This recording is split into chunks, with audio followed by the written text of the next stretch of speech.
فاسألوا أهل الذكر إن كنتم لا Tanya تعلمون. jawab. Jawab secara ilmiah.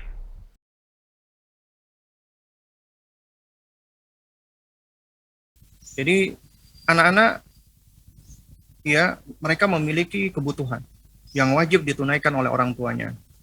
Dan ini bagian dari nafkah, yaitu makanan. Dan kewajiban kita orang tua adalah memberikan dia nafkah yang baik, yang halal, yang thayyib.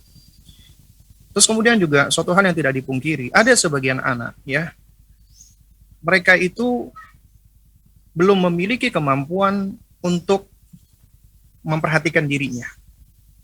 Ya. Anak-anak ada yang dia belum mampu untuk mengendalikan dirinya.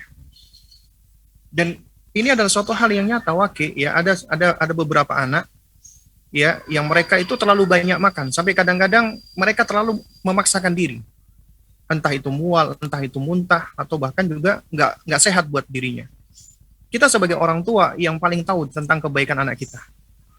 Anak-anak kita itu mereka hanya bisa menerima apa yang kita berikan. Ya. Meskipun mereka punya keinginan. Artinya tidak semua keinginan mereka harus kita penuhi sebagai orang tua. Ya. Dan bukanlah orang tua yang bijak ketika anak itu menginginkan sesuatu, semuanya dipenuhi oleh orang tuanya. Dia pengen makan ini, misalnya ada anak-anak suka fast food. Selain fast food dia nggak mau makan. Akhirnya dikasih selalu fast food saja. Dan kita tahu fast food ini nggak baik apabila dikonsumsi terus-menerus. Bisa membahayakan kesehatan dia. Sebagian orang tua beralasan, kalau nggak dikasih fast food, Ustadz, dia nggak mau makan. Nanti malah sakit. Akhirnya mencari solusi yang paling mudah. Nah ini seringkali orang tua mencari solusi yang paling mudah. Apa solusi yang paling mudah? Solusi yang paling mudah adalah selalu diberikan fast food agar dia makan. Akhirnya apa? Dampaknya jelek. Dampaknya ya mungkin tidak dalam waktu yang dekat, tapi dalam waktu yang cukup lama ya, itu malah menimbulkan berbagai macam penyakit. Di antaranya apa? Anak overweight atau bahkan sampai terlalu gemuk misalnya, itu juga nggak baik buat mereka. Ya. Nah oleh karena itu tugas kita sebagai orang tua harus mengatur makanan, pola makan dan melatih mereka. Jadi jamaah sekalian muliakan Allah. Memang nggak dipungkiri anak itu punya keinginan suka dan nggak suka. Tapi masalah suka dan nggak suka ini sebenarnya bisa dilatih. Orang tua yang kreatif ketika dia melihat anaknya ini misalnya nggak suka makan ikan, bukan artinya dia langsung berputus asa, dia langsung menyerah. Ya udah, berarti cuma dikasih misalnya hanya nasi dan ayam doang misalnya. Padahal kita tahu ikan itu bagus dan bermanfaat. Nah, itu bagaimana caranya orang tua, khususnya dalam hal ini ibu, dia berkreasi, bisa memberikan makan kepada anaknya ya makanan yang mengandung ikan. Entah dia belajar bikin bikin suatu resep, ya intinya dia harus berkreasi, berusaha agar anaknya ini mau makan ikan, mencoba untuk makan ikan. Juga demikian juga makan sayur. Itu sesuatu yang harus terus orang tua ya mengajarkan kepada anaknya. Jangan sampai karena anak nggak mau akhirnya ya sudah. Dan bukan artinya juga kita paksa mereka, karena suatu hal yang kita paksa itu juga kurang baik buat mereka.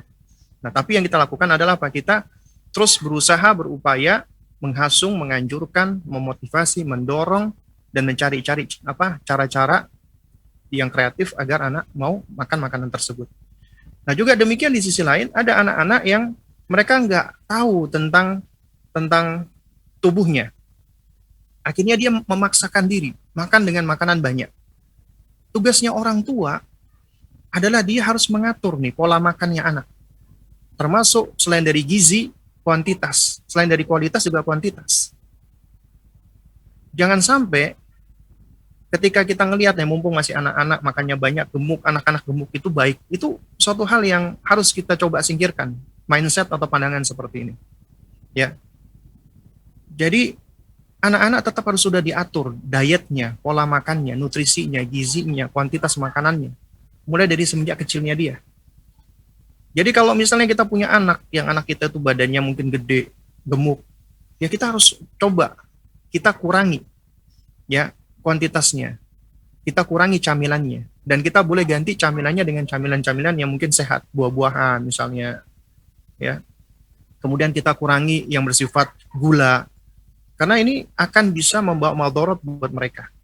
Karena itu, nasihat saya adalah, ya, kita sebagai orang tua harus menjaga tentang pola makan anak, atur pola makan mereka, nutrisinya, kuantitasnya, gizinya, ya.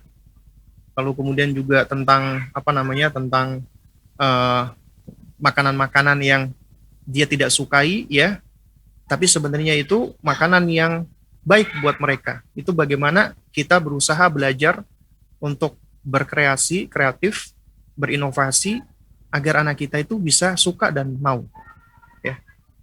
Nah, ini diantara cara-caranya. Wallahu a'lam bishawab.